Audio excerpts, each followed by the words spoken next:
Brasil Cidadão. Sempre trazendo notícias da atualidade, do Brasil e do mundo. Olá, bom dia. Eu sou Joel Scali e começa agora o Brasil Cidadão, um programa do Observatório do Terceiro Setor. Na pauta do programa de hoje, economia circular e o consumo consciente. Em 2018, uma pesquisa do Instituto Acatu revelou que 38% da população já incorporava mais de 5 práticas sustentáveis no seu dia a dia, os chamados iniciantes em consumo consciente. Nesse cenário, a pandemia e o avanço da crise climática podem colocar mais brasileiros para repensar a forma de como ter uma qualidade de vida melhor. Para conversar sobre o assunto, nós convidamos no programa de hoje o Onofre de Araújo, que é CEO do Isaicol, que é uma plataforma de conteúdo sobre consumo e sustentabilidade em língua portuguesa, e membro do Conselho do Sistema B Brasil. Marcelina Albertini, que é mestre em Educação pela Universidade Federal do Paraná, especialista em Educação Ambiental pela mesma instituição, pedagoga e professora da Rede Municipal de Ensino. A co-apresentação do programa é do jornalista Frank Valverde, que também trará os destaques do site do Observatório do Terceiro Setor. Você vai conferir as notícias do mundo com a repórter Leda Letra, direto de Nova York. Bom dia, Franklin. Bom dia, Joel. Bom dia, Onofre. Bom dia, Marcelise. E bom dia a você que está em sintonia com o Brasil Cidadão. Franklin, quais são os destaques desta semana? Bom, de uma certa forma, ainda continua um pouco a questão que eu tinha destacado na semana passada com relação à Prevent, né? A cada dia uma nova surpresa, né? E isso se avoluma cada vez mais, esse escândalo da Prevent. Surpresas lamentáveis, né? Exatamente. Cada dia o tamanho da confusão o que a gente pensava que era um probleminha se tornou uma coisa gravíssima. E falsificação de atestados de óbito e por aí vai, né? Enfim, o problema do diagnóstico, né? Não digo nem do atestado em si, mas do diagnóstico, né? De manipular diagnóstico. Enfim, a situação ainda vai correr essa semana toda e acho que a semana que vem ainda vai ter repercussões. E eu queria dar Viu, Franklin, antes do seu destaque, vale lembrar para os nossos ouvintes que hoje, na CPI lá do Senado, irá a advogada que representa 12 médicos que fizeram a denúncia contra a Prevent Senior. Perfeito. Vamos ver qual vai ser o resultado dessa ida, né, dessa advogada à CPI.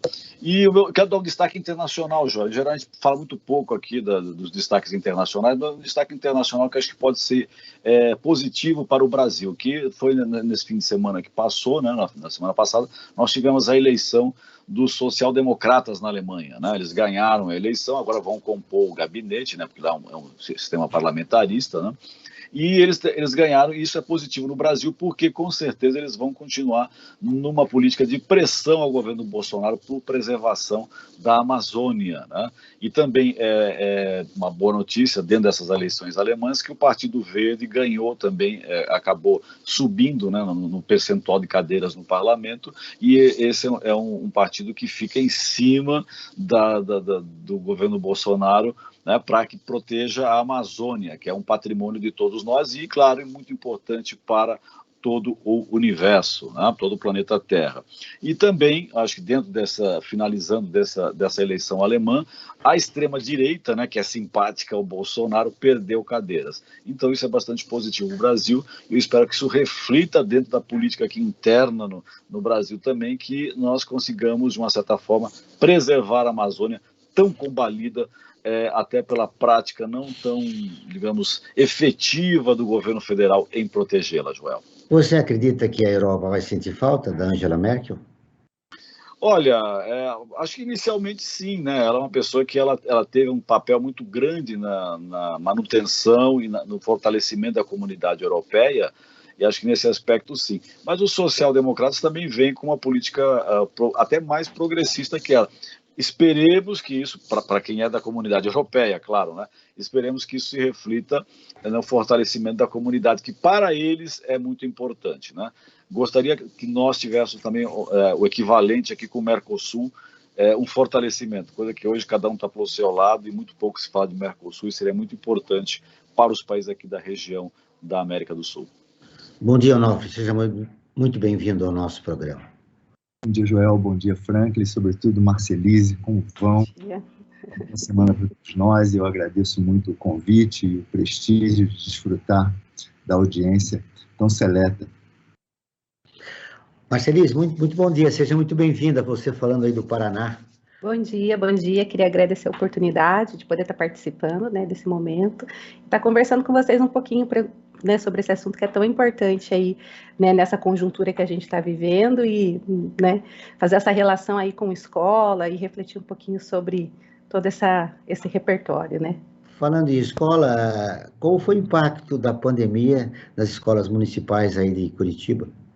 Então, na verdade, a gente está retomando agora, né, no mês de agosto, mas assim, retomando presencial de forma gradual, e hoje aqui em Curitiba a gente está retomando presencial 100%.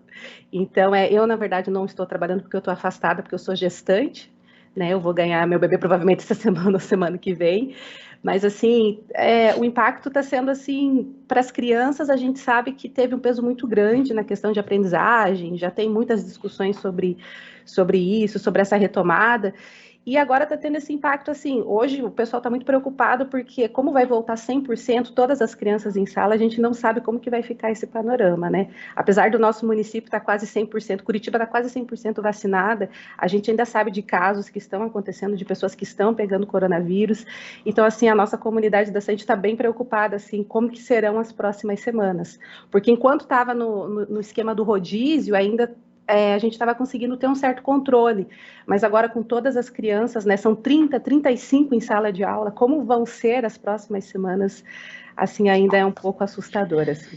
Deve ser muito complicado, né? De acordo com a pesquisa do Acatu, 24% dos mais conscientes na hora de consumir têm mais de 65 anos.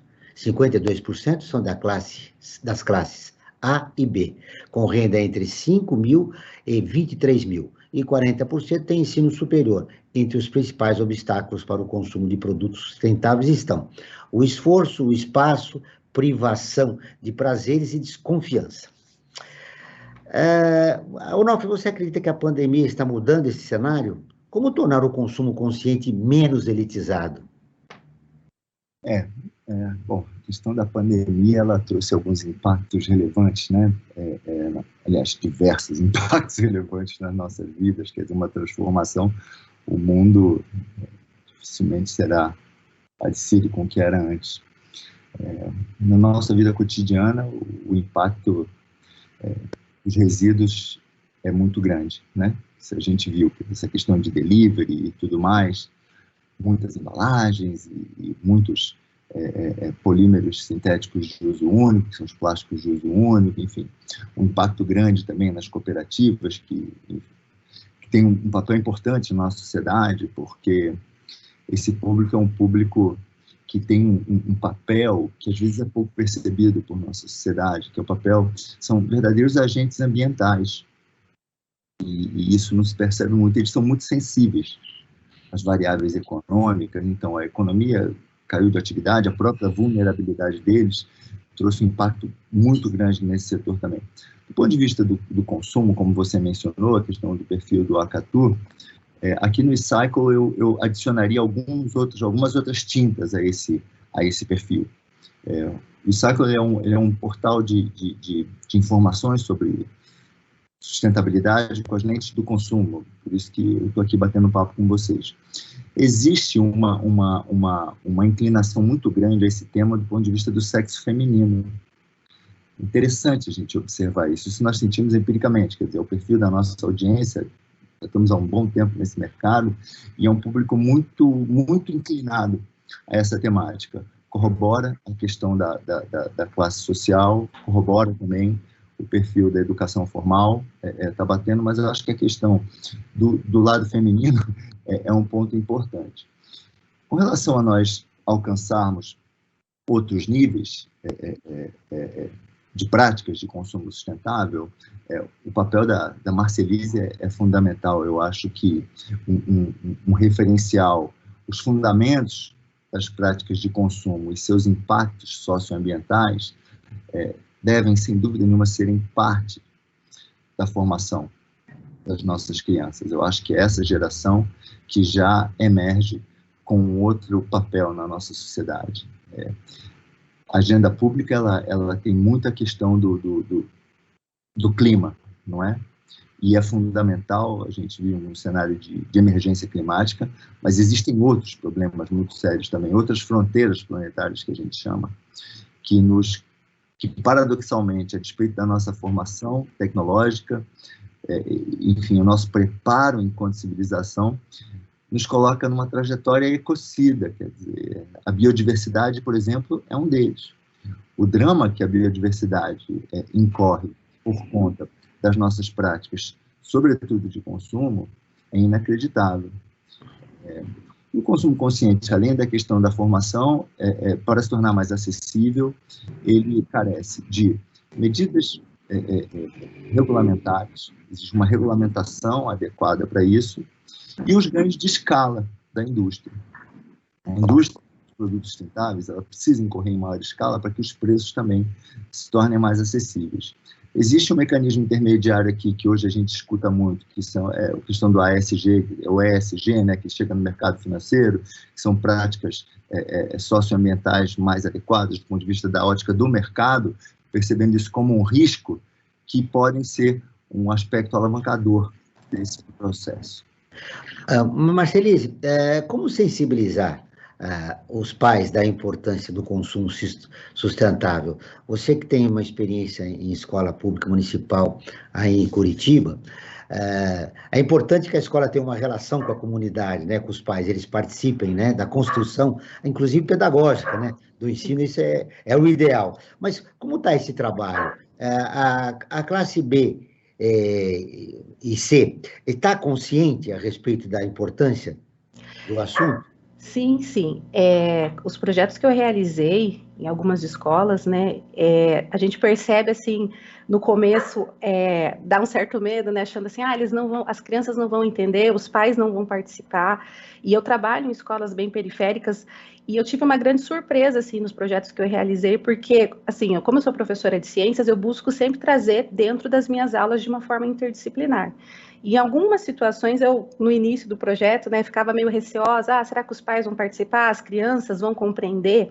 E por incrível que pareça, dependendo da forma como você encaminha, você percebe, assim, que as crianças participam, e querendo ou não, elas levam isso para casa, e quando elas levam isso para casa, os pais dão um retorno, sim, porque, como eu moro em Curitiba, e Curitiba tem uma tradição já, desde a década de 80, né, com questão da reciclagem e tudo mais, então, assim, aqui em Curitiba a gente sente, assim, a participação, né, de vários níveis, né, tanto das escolas mais periféricas, em outras escolas, então tem essa participação talvez pela nossa tradição, né, eu não consigo, assim, ter uma noção em outros municípios como que ficaria, mas aqui, né, eu me sinto privilegiada por isso, assim, porque nós já temos todo um trabalho que desde a década de 90 vem sendo feito, e os pais, assim, eles realmente participam. Nós desenvolvemos recentemente numa escola um projeto de reciclagem de óleo de cozinha, né? E quando eu lancei esse projeto junto com a coordenadora da escola, eu fiquei bastante preocupada se os pais iriam, né, participar, iriam levar, iriam mandar o óleo para, né, para a escola e tudo mais. E foi muito bacana, assim, porque os pais participaram, a comunidade começou a ver a escola como um posto de coleta desse material. E foi, assim, uma experiência bem bacana que teve uma proporção muito maior do que a gente esperava.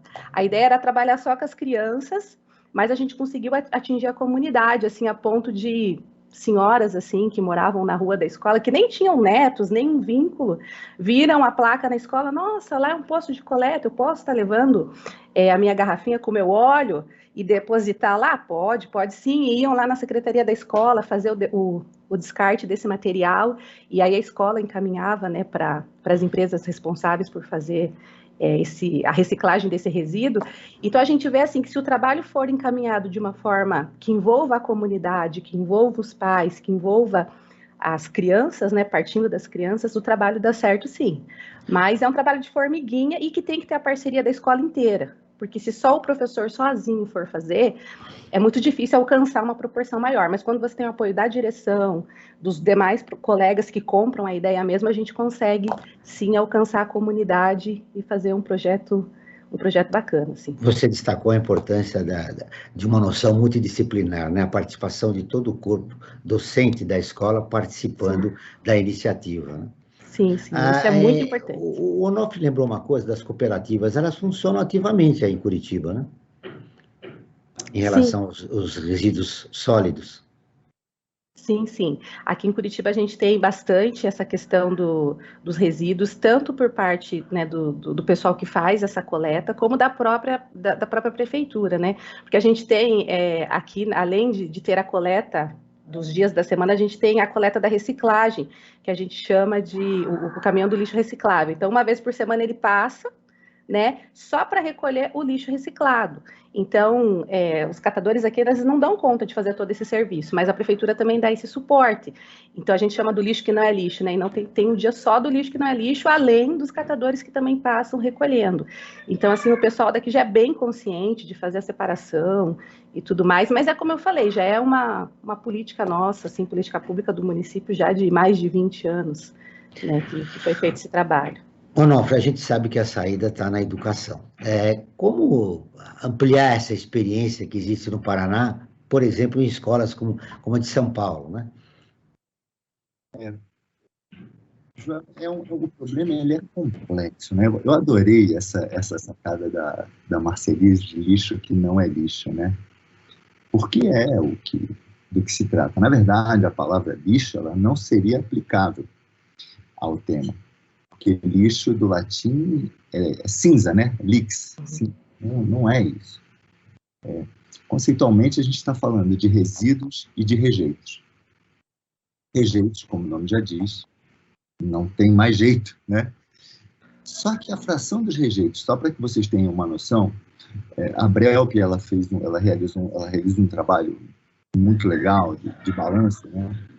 Os rejeitos gerados pela sociedade brasileira, em 2020, foram da ordem de 14%.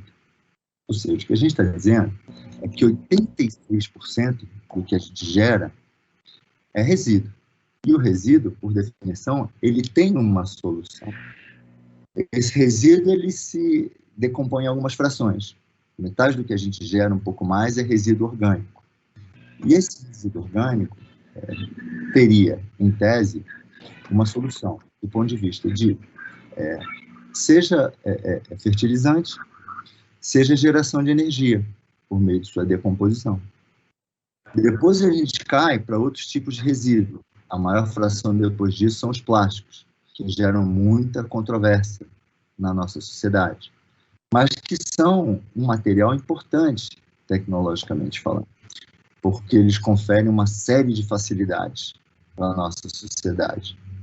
A questão é que a gente não lida bem com isso. Tem uma série de plásticos que não voltam para a cadeia, tem uma série de plásticos que escapam no meio ambiente. Na medida em que eles escapam no meio ambiente, eles determinam problemas ambientais que a gente pode falar um pouco depois, que são demasiado sérios. Então, quando você fala como seria em São Paulo, como seria em outras praças, a gente tem um marco regulatório, Joel, Franklin e Marcelise, muito interessante. Nosso marco regulatório, chama Política Nacional de Resíduos Sólidos, é um elemento... De 2012, né, se não me engano.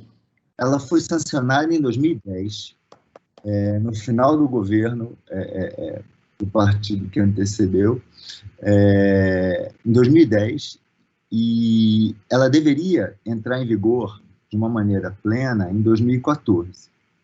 Nós estamos em 2021, e a legislação ainda não está plenamente implementada. Aliás, ainda falta bastante. Do ponto de vista conceitual, ela é sensacional, porque ela define exatamente quais são os papéis e responsabilidades de cada agente na sociedade. Então, a Marcelise falou, a prefeitura tem seu papel de coleta, aí isso leva para as cooperativas triam, entra o reciclador, quando entra o reciclador tem a indústria por trás disso, que lança a mão dessa responsabilidade, distribuidores, importadores. Então, do ponto de vista conceitual, pessoal, a gente tem um arcabouço que define como as coisas deveriam ser. Infelizmente, isso não acontece. Existem frestas nessa questão de responsabilidade compartilhada, porque esse é o grande mérito dessa legislação, chama uma legislação onde a responsabilidade compartilhada determina o sucesso da economia circular no nosso país. Existem frestas que não estão bem definidas.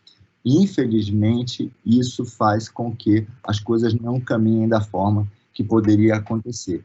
Existem lugares onde isso é mais evoluído, quer dizer, 92% dos nossos resíduos, eles são, a gente está falando aí da ordem de 70 e tantas milhões de toneladas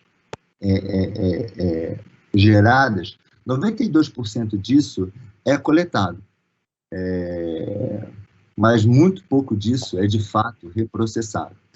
Se o marco legal fosse seguido de uma maneira correta, a gente teria resultados muito mais satisfatórios. Isso aí vocês estejam certos. Tem disfunções. E outra coisa que a gente afere, que o ISAC ele tem uma plataforma de utilidade pública que ajuda as pessoas a identificarem onde descartar os seus resíduos, os mais variados resíduos. Você entra no portal e você, através do seu endereço, você localiza postos de entrega voluntária, de plástico, papel, metal, vidro, eletrônico, vestuário, uma série de produtos. E a gente tem mais de 8 mil postos de entrega voluntária cadastrados. E o que a gente percebe é que quanto mais você sobe no território, está falando de Nordeste, Norte do país, maior a escassez de soluções para a população. Então, a gente tem... Nosso país é um país enorme, de dimensões continentais, e tem diversas dificuldades nesse sentido. Agora, a pergunta objetivamente que você me fez, como seria para São Paulo? Se a gente tivesse... Se o nosso marco legal ele fosse devidamente seguido, o nosso problema com resíduos seria muito menor. Bom, agora nós vamos ouvir a Rádio ONU, que é parceira de conteúdo do Observatório do Terceiro Setor, com a matéria. O Gutierrez pede mudanças por um mundo com comida saudável para todos. A Letra Leda, de Nova York, tem as informações. As Nações Unidas receberam os líderes mundiais para a cúpula dos sistemas alimentares, com o objetivo de transformar a maneira como os alimentos são produzidos e distribuídos.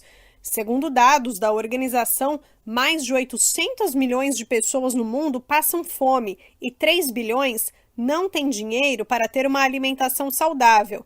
Na conferência, o secretário-geral da ONU disse ainda que 2 bilhões de pessoas estão acima do peso ou obesas, enquanto 462 milhões estão desnutridas. Antônio Guterres lembrou de outro dado importante: 1/3 dos alimentos produzidos são perdidos ou desperdiçados todos os anos. Por isso, o chefe da ONU defendeu um mundo onde todas as pessoas tenham acesso a refeições saudáveis e nutritivas. Ele reconheceu que a pandemia de Covid-19 tornou esse desafio ainda mais difícil.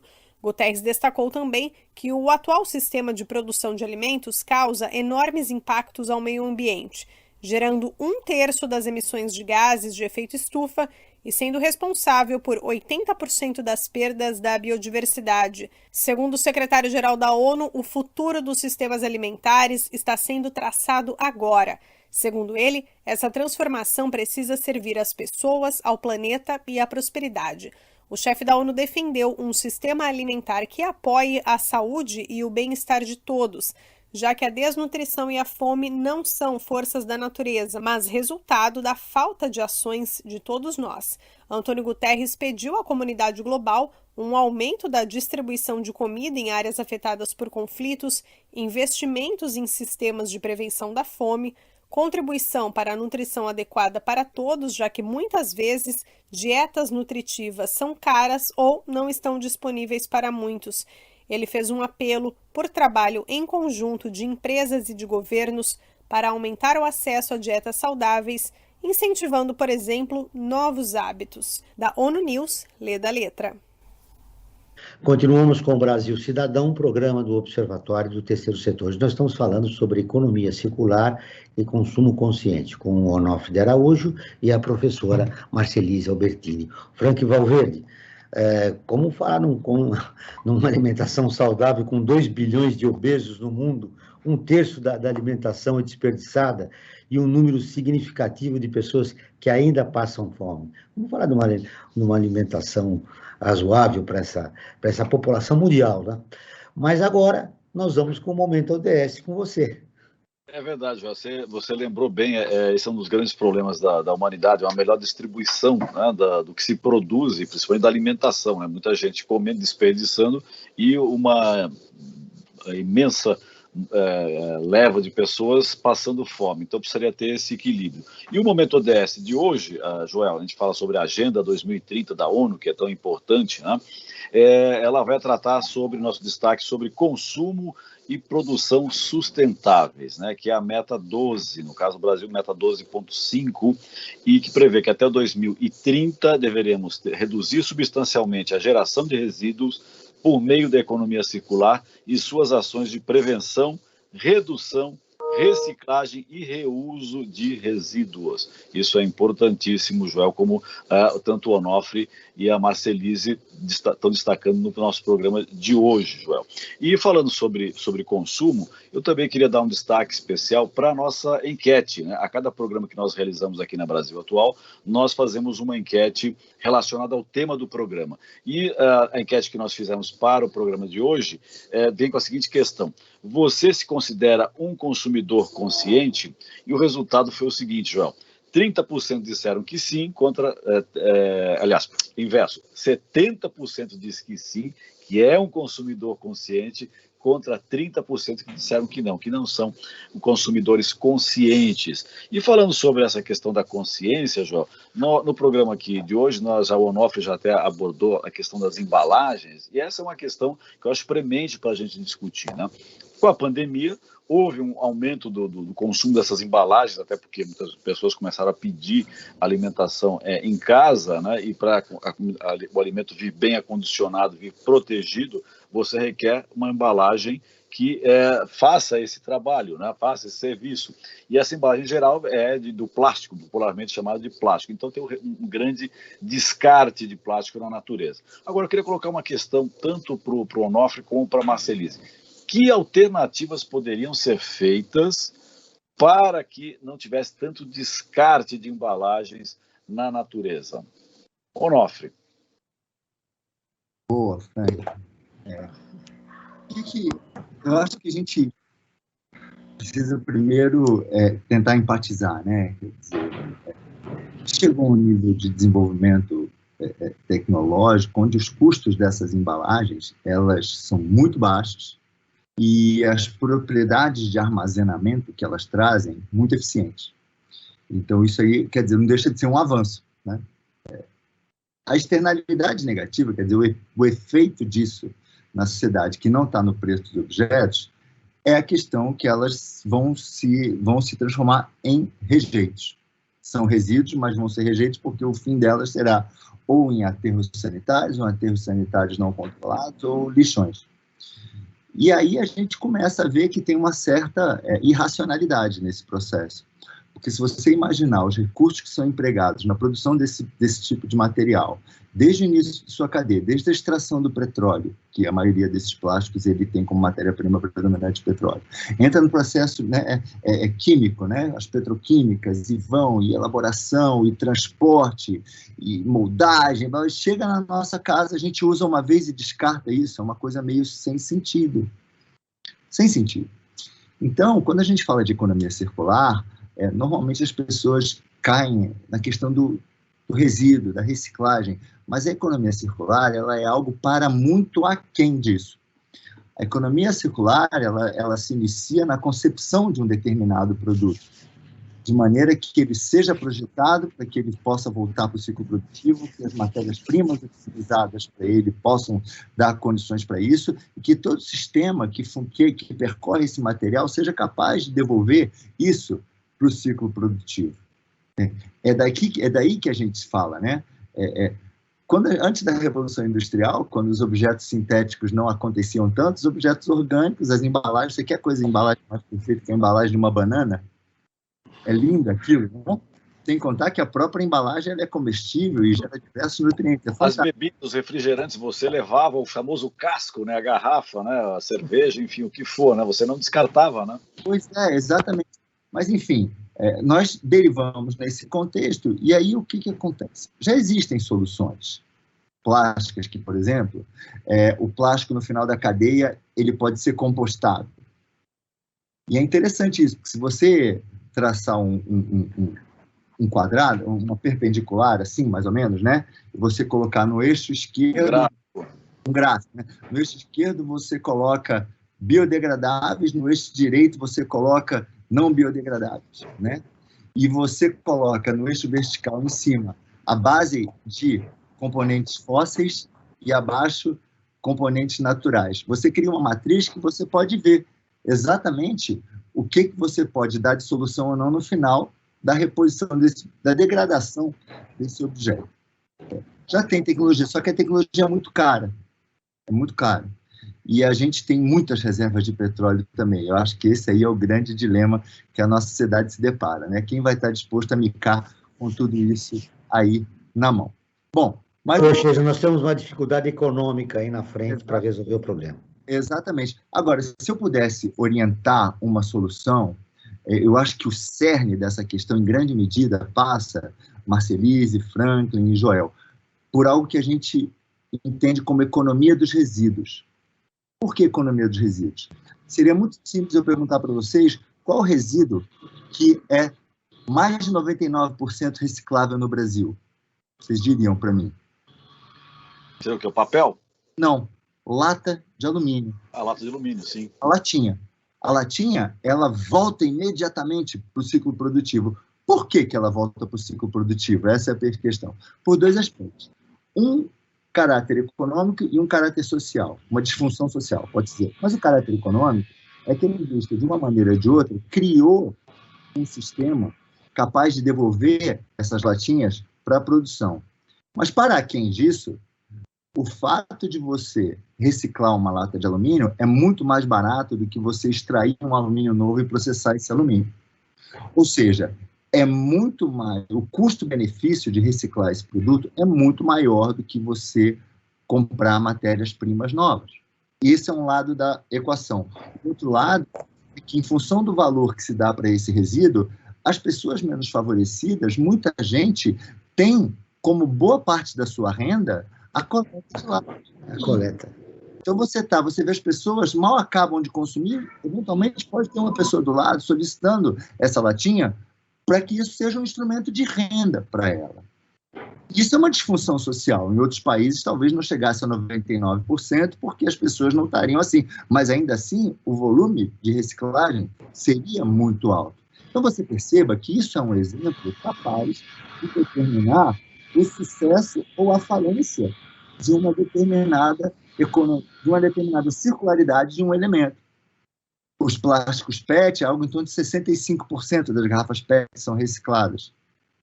Então, se os organismos reguladores e as empresas que colocam esses resíduos na economia fossem capazes de construir um fluxo virtuoso para que essa economia de resíduos fosse efetiva, certamente isso contribuiria definitivamente para que o nível de resíduo não fosse do tamanho que é. E só para fechar, você coloca as alternativas. Idealmente, esse produto ele deveria voltar para o ciclo produtivo para que poupasse matérias-primas, gerasse a mão de obra do ponto de vista do fluxo reverso, da logística reversa desses produtos, sim.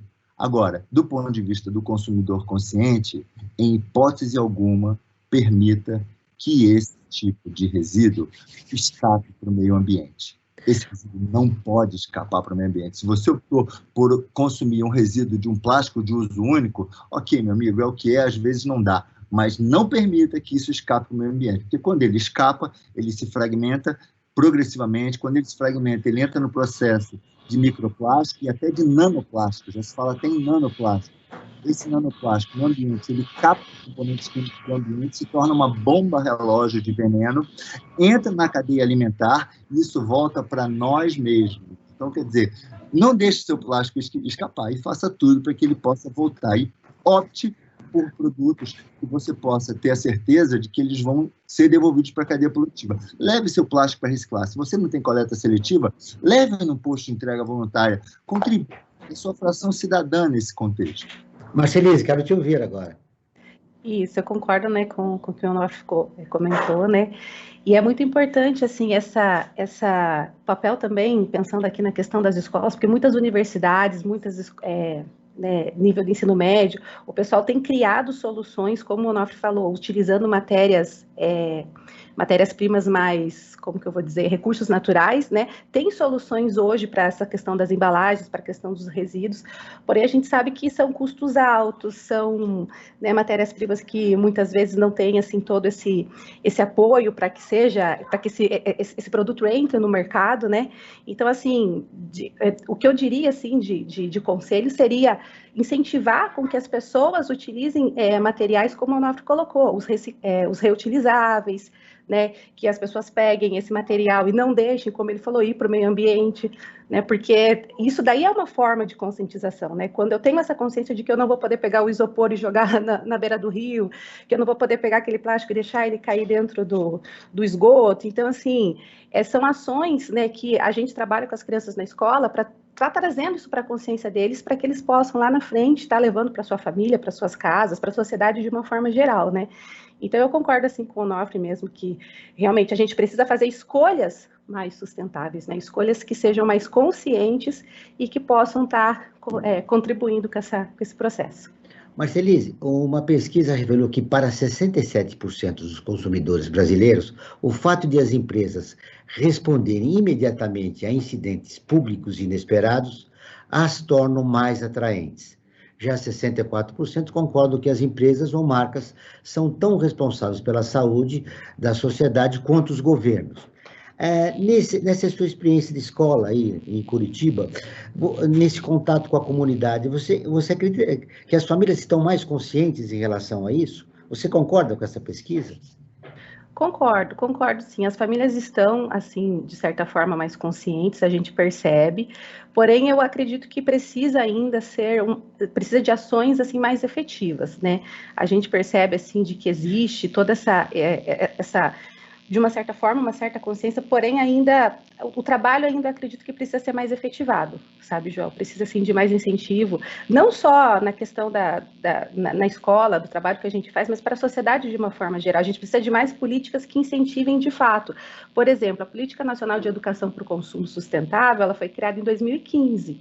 Existe, né, essa política, existe esse incentivo, porém, a gente sabe que ainda é muito limitado, ele não chega nas escolas e na comunidade como deveria, né? Então, acho que o Onofre sabe muito bem disso, né? O trabalho dele com o site, com a divulgação, é um trabalho muito importante, mas a gente sabe que ainda, na realidade, né, no dia a dia da sociedade como um todo, assim, a gente vê que ainda falta muito mais, né? Muito mais o papel não só dos setores públicos, mas também dos privados, enfim, das ONGs. As ONGs, na verdade, que fazem um grande papel nesse sentido, mas ainda falta muito mais incentivo.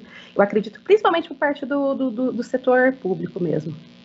Onofre, a pandemia provocou impacto. No início do programa, você se referiu rapidamente a isso, né? Na vida das pessoas, das empresas e da sociedade em geral.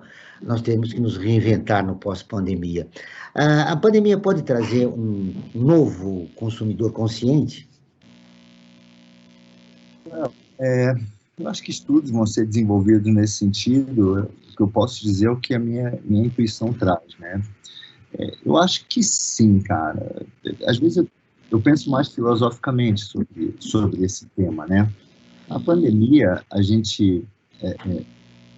nós tivemos sob profundas restrições, não é? E uma coisa interessante na questão da economia, da pandemia, é que a percepção de cuidar do outro foi fundamental, né?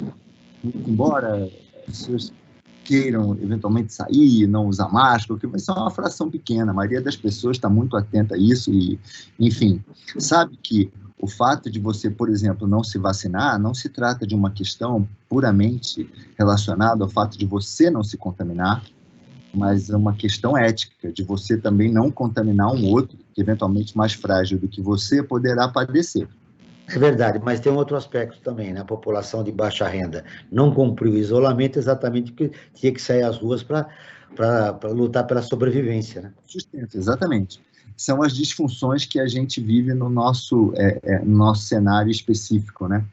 Às vezes a gente não pensa muito nisso, num país, sei lá, uma economia mais estabilizada, onde o estado de bem-estar social é mais amplo, essa questão existe. Mas, de uma forma ou de outra, você vê mesmo o pessoal de mais baixa renda preocupado nessa questão do uso da máscara e preocupado em se contaminar. e contaminar o outro também, porque vive com pessoas mais idosas ou que o valha. Eu acho que essa questão da sustentabilidade, ela tem muito a ver com isso também, Joel, Franklin e Marcelise. Porque do caráter mais existencial, o consumo cotidiano para sobreviver, para se alimentar ou que o valha, mas o consumo ele também tem uma outra esfera, que é uma esfera identitária. Ou seja, a gente também consome, em alguma medida, para nos posicionarmos socialmente, por que não dizer? Isso em grande medida. Os efeitos mercadológicos eles estão aí para quem quiser ver. E uma certa imaturidade, nesse sentido que eu percebo, é o fato de, às vezes, um determinado consumidor consumir um determinado objeto e determinar dano ao outro. Seja do ponto de vista do plástico que escapa, que fragmenta e que cai na cadeia alimentar, seja do ponto de vista de um carro de 2 toneladas que carrega 90 quilos por viagem e que emite um material particulado, por exemplo, um carro a diesel, por exemplo, essas SUVs aí da vida, e esse material particulado cai na atmosfera e as pessoas inalam isso e diversas pessoas sofrem com doenças que vão parar no sistema de saúde público e o custo dessa saúde não está no preço do carro de quem comprou esse carro pesado e a diesel. E o paradoxo disso é que, em alguma medida, esse consumo desse carro pode estar associado a um esquema de diferenciação social. Então, você observe, o cara que admira uma condição social X é causado nele um tipo de dano à saúde que o Estado paga. Então, esse tipo de coisa esquizofrênica, eu acho que a maturidade do consumo, em algum momento, ela trará para as pessoas. E aí a gente vai cair num contexto que eu acho que a grande questão da sustentabilidade não é má sustentabilidade por si, porque é uma palavra já desgastada e, eventualmente, até mal utilizada com greenwashing ou que o valha. Eu acho que o dilema que a gente vive nessa questão da forma, do modelo econômico que a gente se insere, é uma questão ética, Joel, Franklin e Marcelise. Eu acho que a gente precisa ser capaz de sofisticar um pouco mais as nossas relações, em boa medida as nossas relações de consumo, para que a gente possa caminhar para uma sociedade mais equilibrada. E conscientizar principalmente os empresários a respeito da importância da economia circular. Deixa eu fazer um convite, Onofre, aos nossos ouvintes. Siga o Observatório do Terceiro Setor nas redes sociais e acompanhe informações do Brasil e do mundo sobre direitos humanos, causas e projetos sociais. No Instagram é @Observatório Terceiro Setor, no Facebook é facebook.com/Observatório Terceiro Setor. Nossos programas de rádio também estão disponíveis no canal do Observatório no YouTube. Lá você encontra entrevistas e quadros de Como Você Sabia e Você Conhece, que mostram aspectos ignorados da história e refletem sobre a sociedade. No canal também você pode assistir às lives realizadas pelo Observatório, todas as quintas-feiras, às 17 horas. Nesta quinta-feira, nós teremos a live com a professora Marina Peixivantes, que ela é idealizadora da plataforma de educação para gentileza e generosidade. Não perca, nesta quinta-feira, às 17 horas, dia 30 de setembro, né? Muito bem. Agora é você, Franklin, eu quero que você dê mais informações. Você tem perguntas para os nossos convidados? Nós estamos caminhando já, né? Quase, temos mais 10, 15 minutos de programa. Você deve ter algumas perguntas aí para os nossos convidados. É verdade. Já estamos caminhando para o final do nosso programa. Um programa tão bom que a conversa flui e a gente nem percebe que o tempo está passando. E eu queria dar alguns destaques do nosso site, Joel, e convidando todos e todas para visitarem o nosso site, observatório3setor.org.br, o 3 em numeral. E lá você vai encontrar uma série de matérias importantes, como as que eu vou destacar hoje. Por exemplo, lá você vai encontrar uma matéria sobre encurralados pelo agronegócio. Indígenas têm alta taxa de mortes por Covid. Ou seja, já tem, além de todos eles, ainda tem o cuidado, combater a Covid e o agronegócio, né? É uma situação trágica para eles. A outra matéria é fuga da fome. Brasileiros começam a consumir fragmentos de arroz e ossos. Olha só, a fome batendo na nossa porta novamente, que parecia que já era uma situação resolvida no Brasil. Não, ela voltou e voltou de uma forma bastante contundente. Tá? E a matéria principal que eu quero dar um destaque hoje, né, não é das mais lidas, mas é uma matéria que é importantíssima, fala sobre eventos climáticos extremos mataram 2 milhões de pessoas em 50 anos. Olha só a gravidade dessa situação. A matéria que foi escrita pela Isabela Alves e que diz o seguinte: um relatório publicado pela Organização Meteorológica Mundial, a OMM, apontou que a ocorrência de eventos climáticos extremos se multiplicou por 5 nos últimos 50 anos. Olha só a progressão. A progressão já não é nem progressão geométrica, não é nem aritmética, progressão geométrica, é terrível. A instituição contabilizou que mais de 11 mil eventos, como secas, enchentes, deslizamentos de terra, tempestades e incêndios, de 1970 a 2019. Né? Ou seja, está crescendo cada vez mais esses eventos, Joel. Essa matéria, Joel, assim como outras, você pode encontrar disponíveis no site do portal do Observatório, que agora também conta com um formato de áudio, por meio de uma ferramenta de audiodescrição dos conteúdos escritos. Né? É o Observatório do Terceiro Setor apostando na acessibilidade de todos e todas. E, Joel, eu queria fazer uma questão, já que está chegando para o final do programa, que eu acho que é importante também, até meio puxando um pouco a brasa para a minha sardinha. Eu gostaria que tanto o Onofre como a Marcelise falasse um pouco sobre a importância do setor cultural na economia circular. Vamos começar pela Marcelise. Então, eu acredito que o setor cultural nessa economia, né, circular, ela pode colaborar bastante, né, nesse sentido. Mas, assim, mais especificamente, o que você gostaria de perguntar? Agora eu fiquei um pouco confusa. A forma que eles podem, né, porque eles têm uma importância muito grande na forma de conscientização e tudo mais. Sim, entendi. A questão, né, da publicidade, da propaganda, poderia estar contribuindo, mas, na verdade, o que a gente vê, pelo menos do meu ponto de vista, acho que o Onofre talvez vá concordar, né? Eles fazem um trabalho inverso, né? A gente percebe, principalmente na parte da mídia, da publicidade, que tem um incentivo exagerado ao consumo, ao invés de se ter a valorização dessa economia circular. Então, assim, a gente vê muita propaganda, a gente vê muita mídia incentivando, né? Compre, consuma. E esse outro lado, que é o lado da economia circular, da reciclagem, da conscientização, a gente vê pouco. Então, assim, quando eu trabalho com as crianças, eu busco sempre, assim, estar fazendo esse trabalho inverso, sabe? De trabalhar essa conscientização com eles, de falar da questão da mídia, que muitas vezes, o que ela faz? Ela incute desejos nas pessoas que não são reais, principalmente nas crianças também, né? A gente sabe que as crianças, muitas vezes, elas fazem parte ali de toda essa cadeia de consumo da família. A família compra, muitas vezes, aquilo que a criança quer. E a criança quer o quê? Aquilo que foi incentivado pela mídia, pela publicidade, pela propaganda. Então, assim, é preciso... a gente tem que romper isso, a gente não vai conseguir, mas a gente precisa conscientizar, né, a sociedade de uma forma geral para que veja tudo isso, né, o marketing, a publicidade, a propaganda, e repense, será que eu preciso desse produto? Antes de comprar, eu quero, eu posso, eu preciso daquilo? Porque o trabalho que é feito, né, é todo o contrário, é incentivando realmente a comprar sem pensar, comprar sem refletir, né? E a gente precisa de um trabalho que seja voltado assim para o outro lado, né? E a gente sabe que essa batalha ela é realmente difícil, né?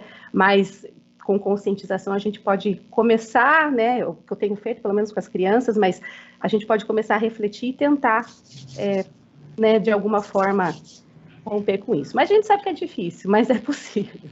Onofre, nós estamos caminhando para o final, eu gostaria que você respondesse rapidamente, que nós temos mais uma questão para a gente fechar o programa e deixar o ouvinte consciente da importância da economia circular e do consumo consciente. Eu acho que, tentando esse objetivo, tem dois aspectos. As referências culturais são muito importantes, né? Quando a gente traz a intelectualidade, os ícones da mídia, enfim, grandes artistas, o papel dessas pessoas enquanto referências positivas, né, para que a gente possa caminhar num sentido mais virtuoso enquanto sociedade, é fundamental. Então, eu estou corroborando o que a Marcelise disse. Agora, tem um outro aspecto importante também, que é a questão dos eventos.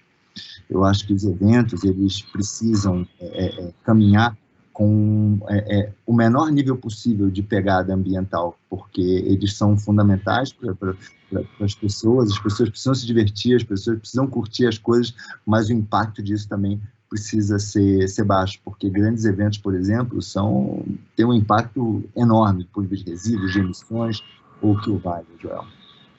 Muito bem, Franklin. Mais algum destaque? Você tem uma informação importante? Sim, Joel, eu quero falar um pouco sobre o Observatório em Movimento, né, que é uma das nossas campanhas importantes, que nós no Observatório do Terceiro Setor, com o Observatório em Movimento, procuramos ouvir uma série de especialistas das mais variadas áreas do conhecimento para saber como viver melhor esse momento que nós estamos vivendo de pandemia e principalmente como vamos viver depois da pandemia, né? Acho que a vacinação cresce, nós estamos avançando e a pandemia, esperemos, né, que ela chegue ao seu final em breve. E o mundo será diferente, então é importante nós sabermos como é que nós vamos agir, como nós vamos viver melhor depois dessa pandemia. E também quero convidar a todos a conhecer uma ferramenta nova que nós temos, que é o Apoio Terceiro Setor, uma plataforma online de financiamento coletivo para organizações da sociedade civil, com projetos em diversas áreas, né? Para saber mais, acesse apoie3setor.com.br, o 3 em numeral. E lá você vai ter as informações para utilizar essa ferramenta, Joel. Em 30 segundos, seu destaque final do programa de hoje. 30 segundos, vamos lá, menos até. Cuidemos da nossa casa maior, que é o planeta Terra, pois se não cuidarmos, não teremos onde morar. É o que eu tiro da nossa conversa hoje com o Onofre e com a Marcelise. Muito bem, eu teria algumas pesquisas aqui para repercutir com os nossos convidados, uma da Global, mas eu vou fechar o programa sem nenhuma pergunta, Onofre e Marcelise, dizendo o seguinte: o que mais importante, em 1 minuto e meio cada um, o que mais importante vocês gostariam de deixar registrado a respeito desse assunto? Qual a importância do consumo consciente para democratizar o acesso aos recursos, sobretudo da população de baixa renda? A desigualdade tem provocado um distanciamento a respeito disso? Enfim, o que vocês gostariam, os nossos 2 convidados, deixar registrado nesse programa? Faremos outros. Nós iremos convidar vocês para a gente continuar nesse assunto, porque ele é fundamental para o futuro da sociedade brasileira. Mas, nesse momento, o que é mais importante deixar registrado para a gente finalizar o programa sobre economia circular e consumo consciente? Começo com você, Onofre. Por mim? Eu ia ser a nossa dama, né? Mas, enfim. A gente fecha com ela. Perfeito, então. Bom, eu acho assim, Joel, tem 3 agentes muito importantes aqui nesse contexto. Eu acho que o primeiro agente determinante é o Estado ele ser capaz de prover repertório para as pessoas. Eu acho que o caminho da educação ambiental ele é um caminho fundamental e a gente precisa se sofisticar muito mais nesse sentido. São essas gerações que vão ter o repertório necessário para, de fato, transformar o mundo que a gente vive. O segundo ente, eu acho, a questão, a gente tangenciou quando falamos, mas a questão das empresas. As empresas, quer queira, quer não, elas estão vindo para esse debate por questões básicas de risco ao capital. A gente está falando de capital em risco aqui, a gente está falando de capital em risco por eventos, a gente está falando de capital em risco por reputação. Então, quer queira, quer não, o papel dessas empresas é fundamental. E, enquanto indivíduo, enquanto consumidor, na medida do possível, que esses indivíduos, eles sejam não somente objeto, mas também atuem talvez menos como consumidores e muito mais como cidadãos. Eu acho que essa é uma variável fundamental na nossa sociedade. Essa questão de cidadania e de cuidar de si e do outro, para que juntos nós possamos alcançar níveis de civilidade mais elevados, mais sofisticados, que cuidem de nós e também de todos os que habitam esse planeta tão maravilhoso, não é? Que resulte numa sociedade mais equitativa e economicamente viável, né? Marcelise, suas considerações finais. Isso, eu concordo bem com isso, eu quero fechar com isso que o Onofre falou, né? Essa valorização dessa cidadania planetária. A gente precisa compreender que a Terra ela é a nossa casa e que não existe fora, não existe jogar fora, tudo é aqui dentro. E quando eu sou um cidadão que tem essa consciência planetária, eu começo a me preocupar muito mais com isso, né? Então, eu acho que a gente tem que valorizar isso desde as crianças, né, dos adultos, essa cidadania planetária, essa consciência de que a Terra é a minha casa, é a nossa casa, já faz com que a gente possa mudar e repensar muito as nossas atitudes e as nossas ações. Muito bem, o Brasil Cidadão está terminando. Eu agradeço a presença de Onofre de Araújo, que é CEO da plataforma de conteúdo sobre consumo e sustentabilidade. A professora Marcelise Brits, que é mestre em Educação pela Universidade Federal do Paraná. Esse programa foi produzido pela equipe do Observatório do Terceiro Setor. Na próxima quinta-feira, às 9 horas, acompanhe nosso programa Brasil ODS.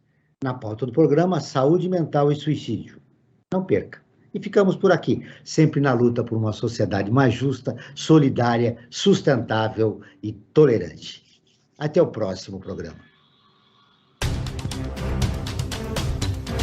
Ficamos por aqui com Brasil Cidadão, um programa do Observatório do Terceiro Setor, sempre trazendo notícias da atualidade, do Brasil e do mundo.